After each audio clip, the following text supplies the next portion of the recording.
students, how are you all? Hope you all are very good. Today students, we are going to start our 11th chapter of class first, which is about water. So students, आज living beings की एक बहुत ही basic और essential need which is water, उसके बारे में discuss करेंगे. Water क्या है, इसकी इंपॉर्टेंस क्या है, उसके यूजेस क्या है इन आवर लाइफ. ठीक है, चलो. So let's begin a chapter. सी,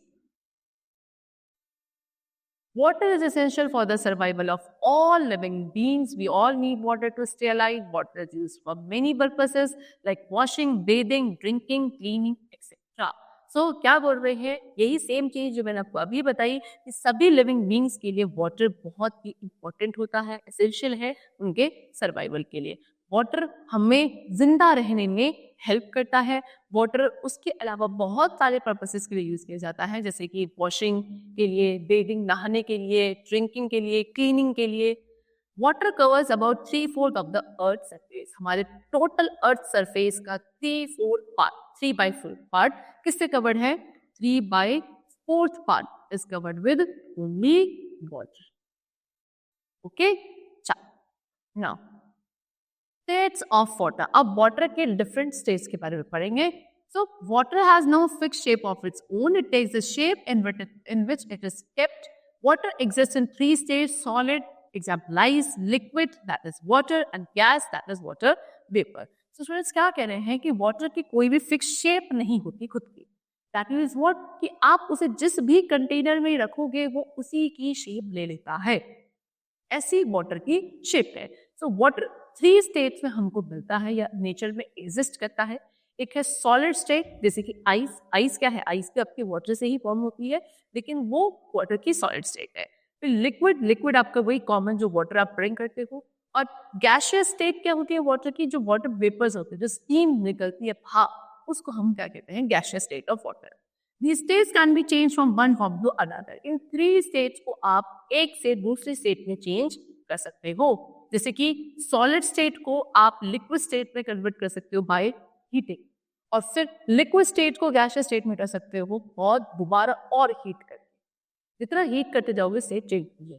और रिवर्स में अगर आपको गैसियस को लिक्विड स्टेट में डालना है तो कूल करके और ज्यादा लोअर टेम्परेचर पे आप कूल करोगे तो वो सॉलिड स्टेट में ट्रांसफॉर्म हो जाएगा. ठीक है, चलो next we come to uses of water. Water के डिफरेंट यूजेस क्या है? सबसे पहले, we drink water when we are thirsty. We should drink clean water only.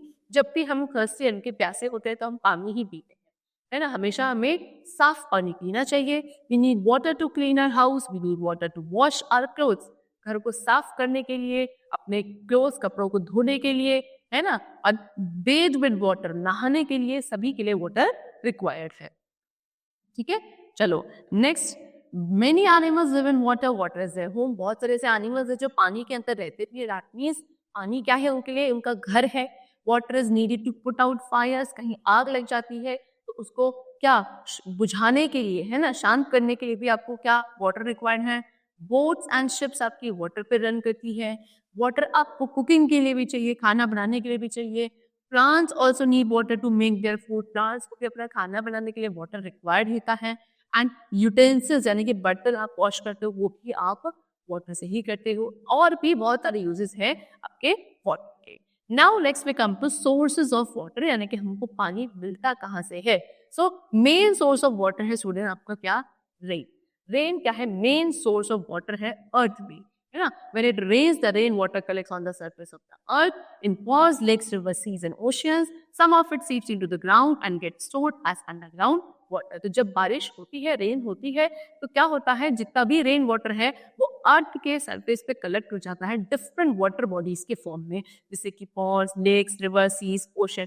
इस सब में वो सारा क्या जाता है? रेन वाटर जाता है. और कुछ ऐसा बारिश का पानी होता है जो ग्राउंड में अंदर सीप करके कहाँ चला जाता है? नीचे, जमीन के नीचे, जिसको आप अंडरग्राउंड वाटर बोलते हो. ठीक है, वहां जाके स्टोर होता है. Next we come to what? Water cycle. See, water from the seas, rivers, lakes and ponds changes into water vapor all the time. Heat from the sun and wind help water turn into water vapor. The water vapor mixes with the air and rises upwards where it cools down. When the water vapor cools, it changes into teeny drops of water.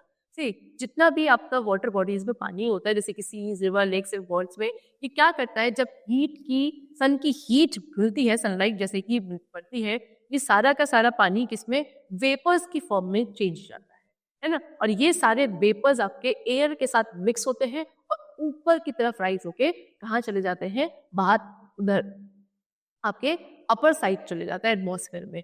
ठीक है, वहां जाके जब cool down होते हैं यानी कि ठंडे होते हैं, तो सारा का सारा वाटर वेपर किसमें, दोबारा से वाटर की छोटी छोटी ड्रॉप्स में कन्वर्ट हो जाता है। ठीक है, चलो फिर उसके बाद क्या होता है, these tiny drops cling together to form clouds. ये छोटे छोटे जो वाटर ड्रॉपलेट्स होते हैं, ये एक साथ ही कंबाइन होकर क्या बनाते हैं, क्लाउड्स, बादल बनाते हैं। When these drops of water become large and heavy, they fall towards the ground as rain. The rainwater flows back to the river ponds, lakes, oceans and seas. This process goes on continuously and is called the water cycle. फिर जब ये water की जो छोटी छोटी drops है एक साथ ही कंबाइन होकर क्लाउड्स बनाती है, जब क्लाउड्स बहुत ज्यादा हैवी हो जाते हैं, लार्ज हो जाते हैं, या लेकिन कहते हैं ज्यादा वाटर ड्रॉपलेट्स क्या एक्यूमुलेट हो जाती है, इकट्ठा हो जाती है, तब ये क्लाउड्स क्या करते हैं, नीचे दोबारा से ग्राउंड पे आ जाते हैं as a form of rain. ठीक है, फिर वो सारा रेन वाटर कहाँ जाता है आपकी, दोबारा से river, ponds, lakes, ocean, seas, different water bodies में फ्लो बैक करता है। और ये प्रोसेस इस तरीके से चलता रहता है, जिसको हम क्या बोलते हैं, वाटर साइकिल। ठीक है, चलो students, so student, the chapter is completed over here. Hope you all liked and understood the chapter very well. Thank you everyone.